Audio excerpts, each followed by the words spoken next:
कुछ लोग कहते हैं मोदी जी से देश नहीं संभल रहा।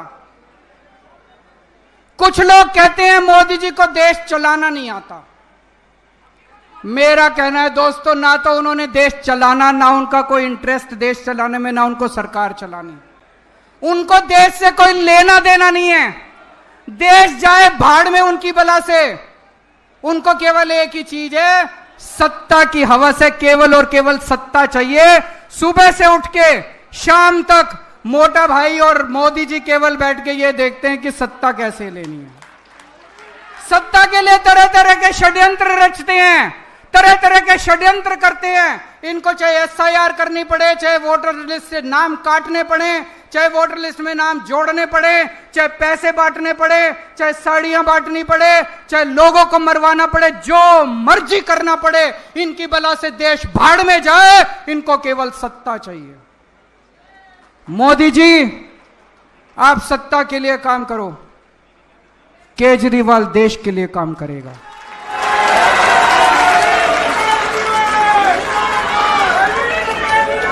दोस्तों, ये वही जंतर मंतर है जहां पे देश के लोगों ने हुंकार भरी थी और देश भर से कांग्रेस का सफाया हो गया था। आज जंतर मंतर का ये दिन ऐतिहासिक है। वो दिन भी याद है, वो दिन था 4 अप्रैल 2011।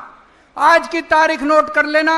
आज के बाद भारतीय जनता पार्टी की देश भर से उल्टी गिनती शुरू हो चुकी है। भारत माता की। मोदी जी ने और अमित शाह जी ने षड्यंत्र रच के दिल्ली के लोगों को बहुत परेशान किया, बहुत दुखी करा। उन दोनों ने, मोदी जी ने और अमित शाह ने षड्यंत्र रच के बोले तुम्हारा बेटा चोर है, केजरीवाल भ्रष्टाचारी है, केजरीवाल ने शराब घोटाला करा है, केजरीवाल 100 करोड़ रुपए खा गया। सवेरे से शाम तक मीडिया में डिबेट चलते थे, केजरीवाल भ्रष्टाचारी है, केजरीवाल चोर है। लोगों को बहुत दुखी करा। जज साहब ने फैसला सुनाया है, मोदी जी आप झूठ बोल रहे हो, केजरीवाल कट्टर ईमानदार है। जज साहब ने फैसला सुनाया है, कोई सबूत नहीं है। जज साहब ने फैसला सुनाया है, पूरा केस फर्जी है। यह जज साहब का फैसला एक बार 600 पेज का फैसला है, कोई ऐरा गहरा फैसला नहीं है। पढ़ के देखो आप लोग, ऐतिहासिक फैसला है। कई वकील बोल रहे हैं कई सदियों के बाद ऐसा फैसला लिखा जाता है। मोदी जी और अमित शाह जी आम आदमी पार्टी को ठिकाने लगाने के लिए इस पूरे केस को खुद पर्सनली, व्यक्तिगत तौर पे मॉनिटर कर रहे थे। केजरीवाल छूटना नहीं चाहिए, मनीष सिसोदिया छूटना नहीं चाहिए, सतिंदर जैन छूटना नहीं चाहिए, संजय सिंह छूटना नहीं चाहिए। उन्होंने पर्सनली मॉनिटर किया। यह जज साहब का फैसला मोदी जी, अमित शाह जी और बीजेपी की गाल पे जोरदार तमाचा है। लेकिन दोस्तों, आज मैं अपनी बात करने नहीं आया आपके बीच में। आज मैं देश की बात करने के लिए आया हूं।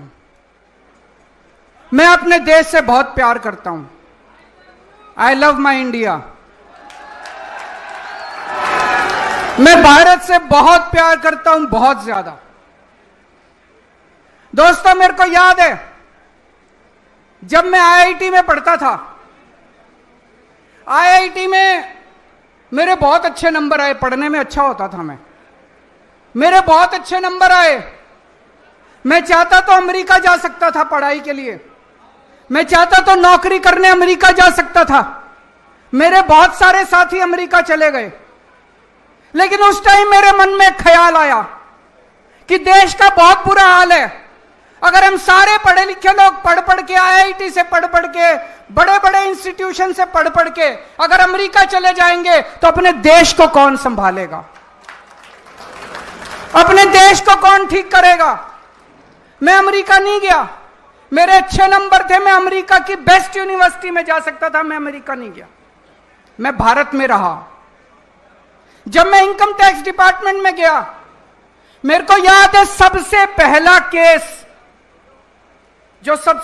केस मेरे सामने आया, असिस्टेंट कमिश्नर इनकम टैक्स था, एक चार्टर्ड अकाउंटेंट आया, उसने अपना केस करवाया और उसके बाद मेरे से कहता है सर सेवा बताइए। मैंने कहा इसका क्या मतलब हुआ? बोला जी कितने पैसे लगेंगे? मैंने कहा मैं रिश्वत नहीं लेता।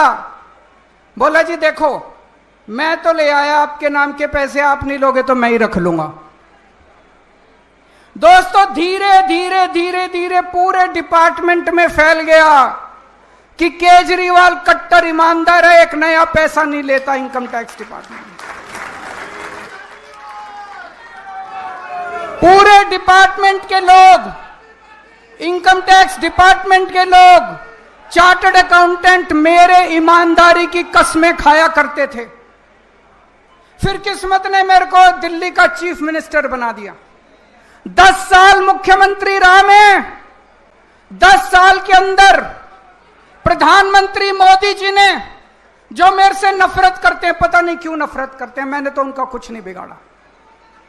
प्रधानमंत्री मोदी जी ने मेरे खिलाफ पता नहीं कितनी इंक्वायरी कराई, सारी इंक्वायरी करा ली, एक नए पैसे का भ्रष्टाचार नहीं मिला 10 साल के अंदर।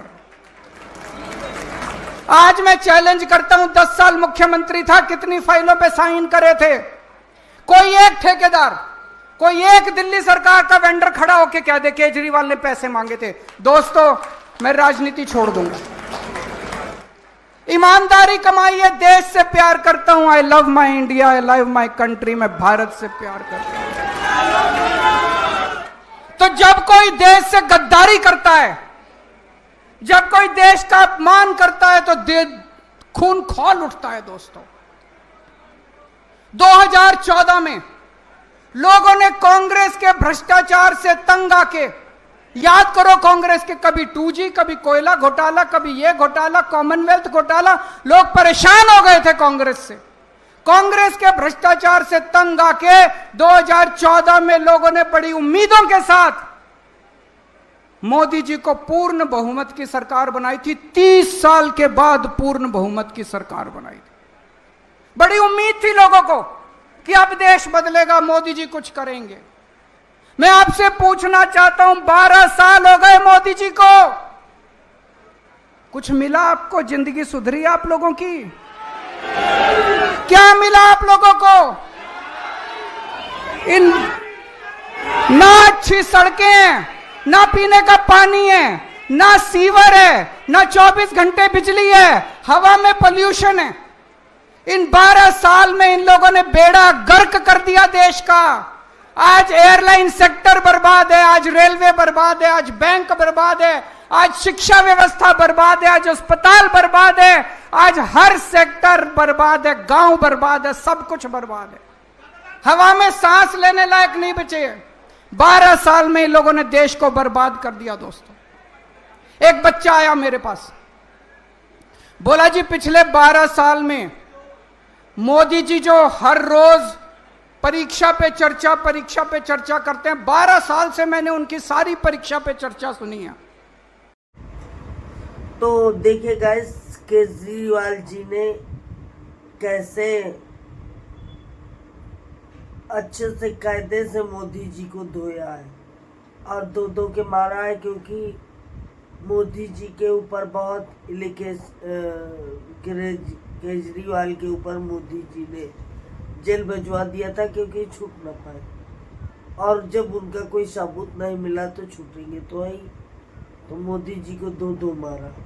तो बोले सही कह रहे हैं कि जब अपनी औरत के नहीं रख पाए तो देश को क्या बचा पाएंगे, तो देश को ये भी बेच रहा है। देखिए गाइस, आगे देखिए क्या कह रहे हैं मोदी जी।